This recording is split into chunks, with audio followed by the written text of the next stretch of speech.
Hello and welcome to another video of the best games of a letter, Arcade Edition, and this is for the letter J.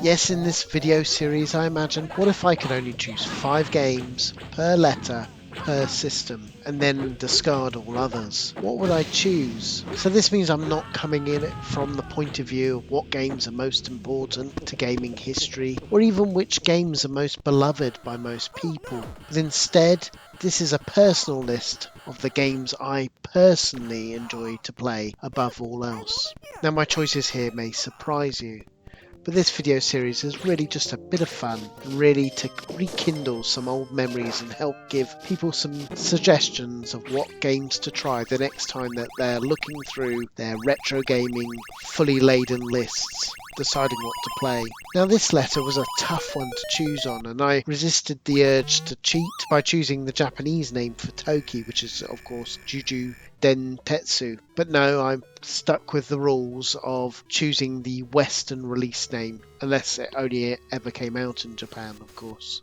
Okay, as I mentioned, this is for the arcades and the letter J. So without further ado, let us begin. Okay, now for my 5th choice, I've chosen the game Jump Coaster, made by Kaneko in 1983 and then licensed to Taito for the Western release that most people saw. Now what we have here is a great arcade game that has you play a masked superhero who must rescue the girl who's been trapped by a band of naughty monkeys and their fellow thieves who've taken control of the roller coaster at the fun fair. Now you run around the level and can complete it in one of 2 ways, either by collecting up all the bags of money left by the robbers to finally get the big bag of money at the end, or if you're less interested in score and by doing the right thing morally, you can make your way up to the top of the screen and jump on the carriage beneath the girl to rescue her. Now all of this is made tougher with those naughty marauding monkeys riding the roller coasters, climbing on the ropes or running along the platforms as you all the while dodged falling banana skins to slip you up on your heroic quest. Combine that alongside all the naughty monkeys, there's human thieves running around trying to take you out as well. Now even tougher for you is, despite you wearing a cape,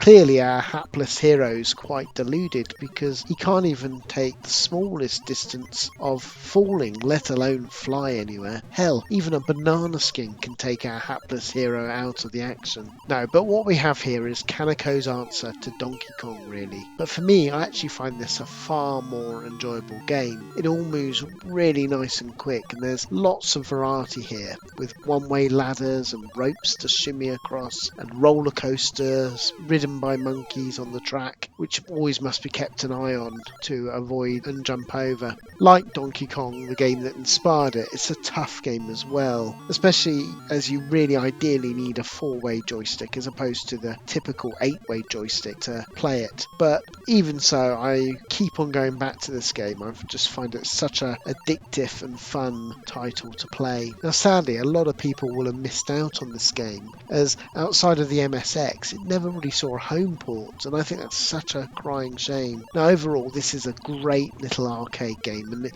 needs to be played by more, so please give this a try. Okay, that brings me on to my 4th choice, and I've gone for the interesting title Joe and Mack Returns, released in 1994 by Data East. Now this one has only recently come on my radar when fellow YouTuber Megadrew, and friend of the show and the podcast I do as well, covered this game as part of his video Top 10 Single Screen Arcade Platform Games, and he mentioned this as one of the games. Incidentally, it's a great fun channel. Now since that point I've taken his recommendation and started to play this game, and I've fallen in love with it. I think it's such a lot of fun, mixing in elements of Toplin's Snow Brothers game with bits of Bobble into the mix as well. Now this was quite a departure from the first Joe and Mack Caveman Ninja game, which of course was a standard scrolling platform affair and was followed by 2 pretty fun SNES sequels as well. But on this 4th one, Data East tried to turn things around by doing a single screen platform affair, and I think it's actually a great refreshing take on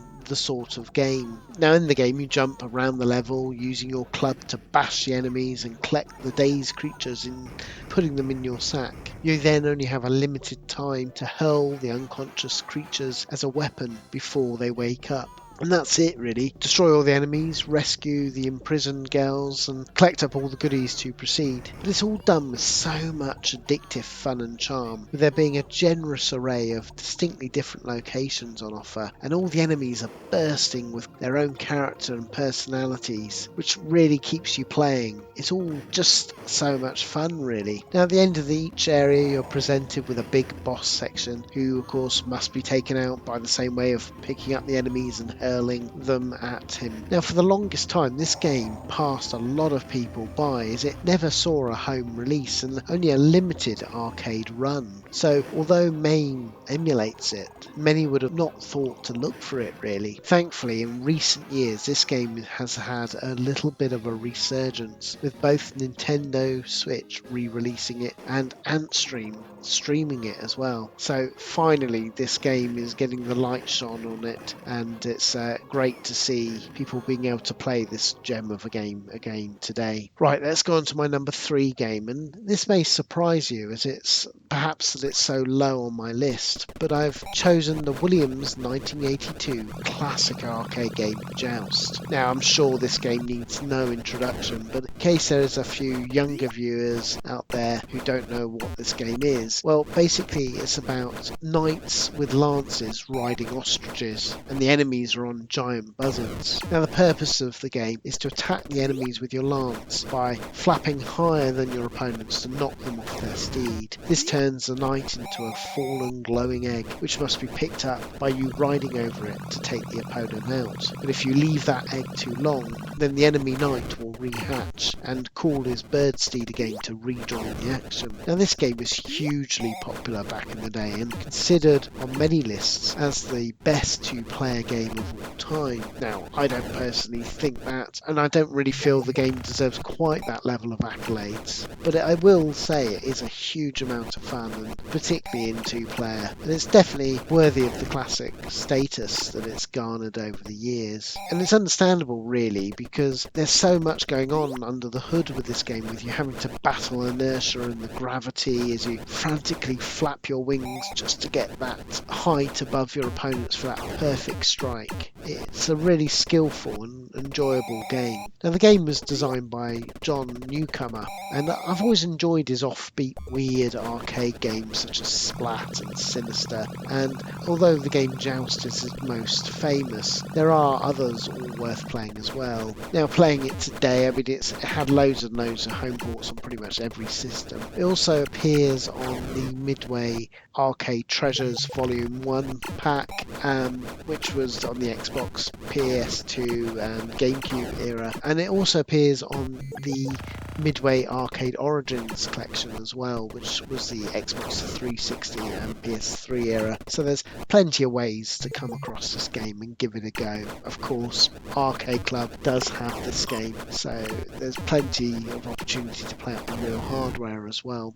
Okay, now we come to my number 2 choice, and I've gone for the SNK 1984 hidden gem called Jumping Cross. Now I adore this game, with it being an overhead motocross racer, mixing in elements of bump and jump and excite bike to make the perfect blend of a real arcade classic. Now the idea is simple here: race around the track, bashing into the opponents to crash them out the way and gain points, whilst trying to get to all the gates of the track before the timer runs out. Now to help you, there's also a jump button which allows you to land on opponents in front of you, and if you combine it with a ramp, it allows you to do a mega jump, clearing loads of distance to quickly make your way along the track, providing there isn't a corner up ahead. Now alongside the other racers, there's also wildlife to contend with, who will block your path, and there's rough terrain to slow your progress.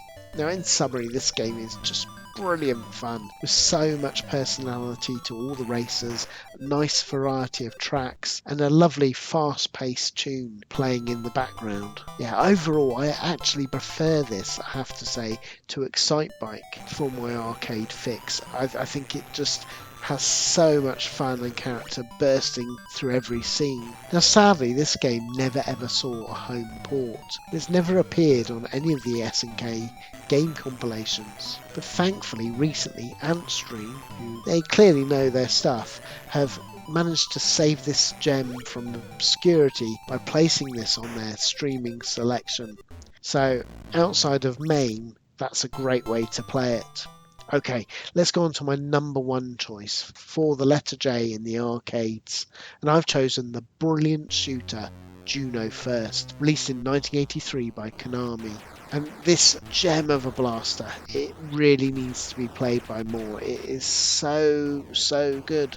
Now, taking clear inspiration from Nintendo's ill-fated Radar Scope game, this runs with that idea but makes a far more entertaining game, with great attack waves, the ability to fly forward and back in the screen, and taking out and blasting all the enemies out of the sky. Each attack wave is vastly different here as well, with a wide array of ships, and each wave is a genuine pleasure to reach, being distinctly different.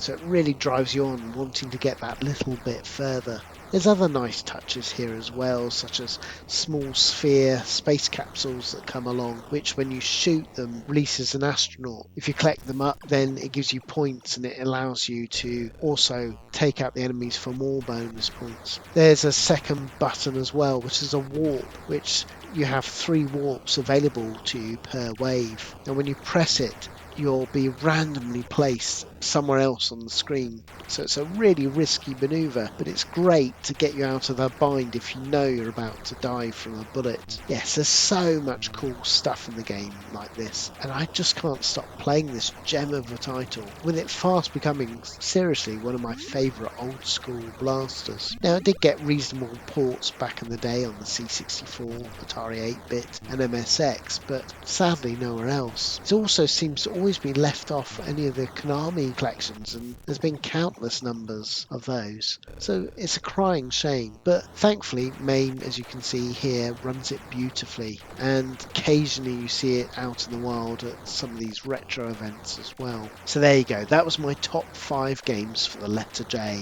and it was tough to choose, but I'm really happy with my selection. Of course, though, there was always going to be a few big hitters and lots of honourable mentions that failed to make my list here, so I'm going to briefly mention them here. Okay, the first big hitter there is Namco's Junior Pac-Man, released in 1983, and this was the 5th in the Pac-Man series, so they were really trying everything to keep this cash cow of Pac-Man going. To be fair though, there's lots of nice additions to this game. There's scrolling mazes, and there's moving power-ups that make the pellets large as they move across. This is a risk reward because as Junior Pac-Man goes into these larger pellets that are left behind, he gets 50 points, far more than the standard pellets, but he moves slower, so you have to decide how you're going to play it for skill and points. The game also tells, through cutscenes in the game, a weird story of a blossoming romance of Junior Pac-Man who falls in love with a ghost called Yum Yum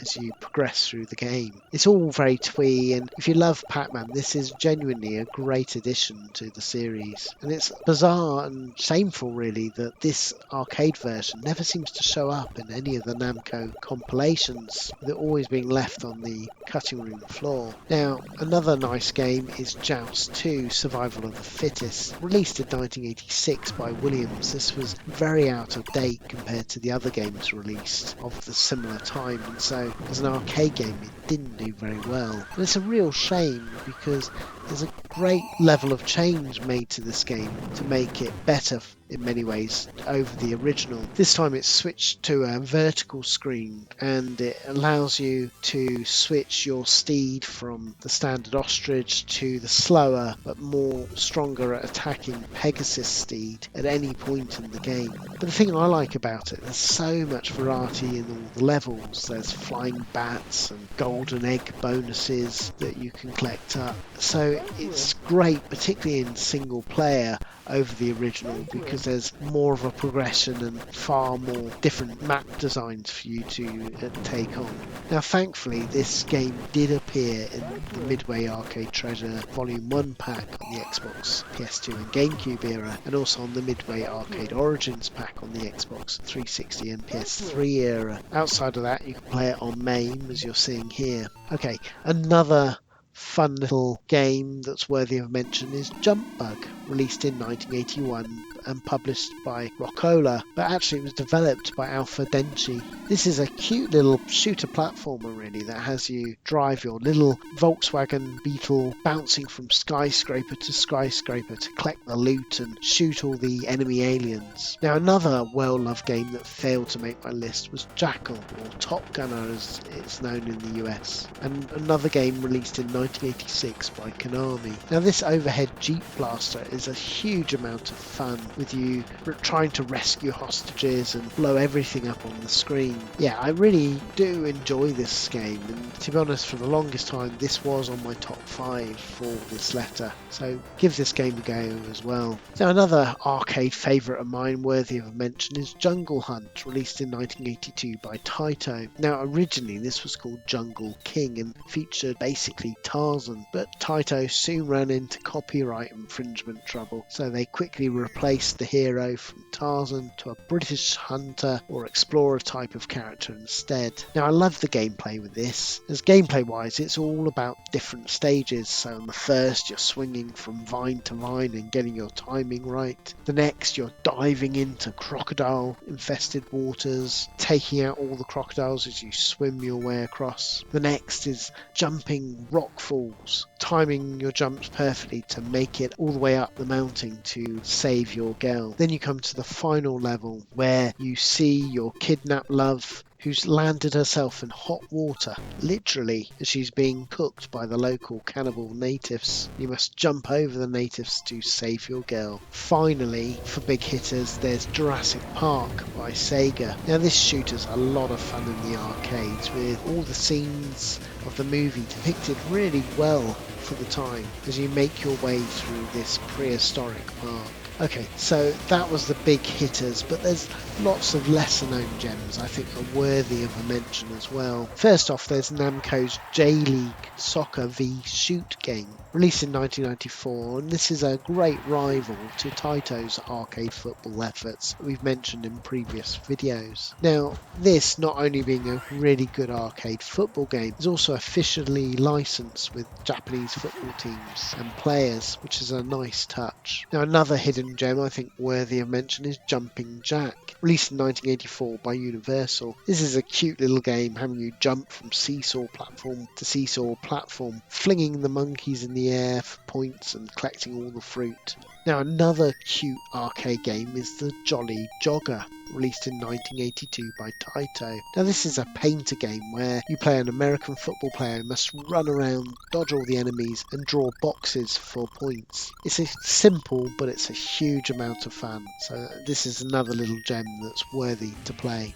Another one to mention is JoJo's Bizarre Adventure. Now this is a Capcom 2D fighter released in 1998 and was based on the manga and anime of the same name. Now if you know your Capcom fighters, you know what to expect here, and it's more of the same, which is not a bad thing. But what you have here is a nice array of Mad Cat characters on display, so if you're looking for something a little bit different from the Street Fighter norm, then give this game a go, you won't be disappointed.